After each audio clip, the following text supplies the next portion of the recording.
You are watching Arch Talks.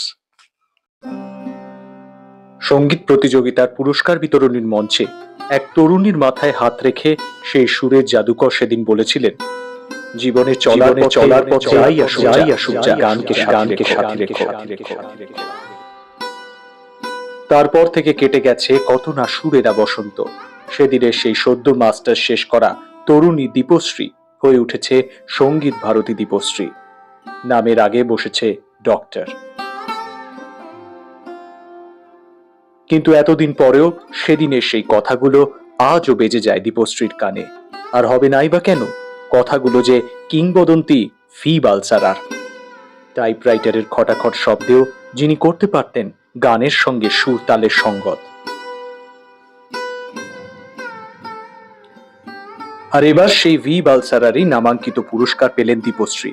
Kolkata university institute হলে V বালসারার 103তম জন্মদিন উপলক্ষে গত 22শে জুন ভি বালসারার স্মৃতি স্মারক তার হাতে তুলে দেওয়া হলে আবেগে গলা ধরে আসে দীপশ্রীর। তবে আয়োজক সংগঠন ভি বালসারা মেমোরিয়াল কমিটি ও ক্যালকাটা ইউনাইটেড কালচারাল সোসাইটির অনুরোধে গান ধরলেন দীপশ্রী।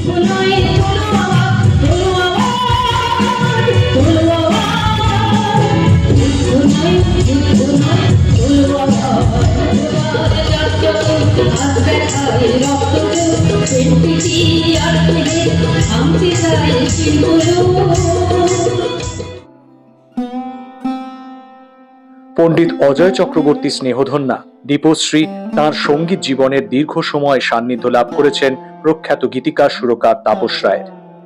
একসাথে মিলে বাংলা ও বোম্বের তারকাদের নিয়ে উপহার দিয়েছেন দারুণ সব সৃষ্টি। কিন্তু শুধু কি গান গাওয়া? বাংলার সঙ্গীতানুরাগীদের কাছে দীপশ্রীর রয়েছে আরেক পরিচয়। প্রথমে 101, পরে 2001 খানা গান লিখে অনেক আগেই তাদের মন জয় করে নিয়েছেন তিনি। এই সবের মধ্যেও কলকাতার এক হাই স্কুলের ভূগোলের শিক্ষিকার গুরু দায়িত্ব সামলান দীপশ্রী।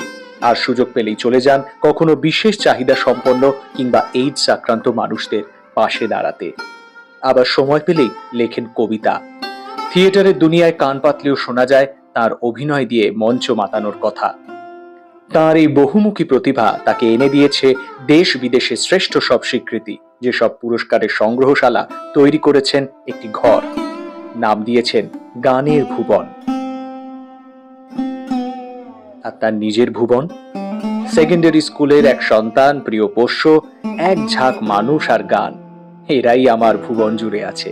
জিজ্ঞেস করতেই স্পষ্ট উত্তর দীপশ্রীর, যার অফুরন্ত জীবনী শক্তি আজ যেন সকলের চর্চার বিষয়। Bureau report, Arch Talks.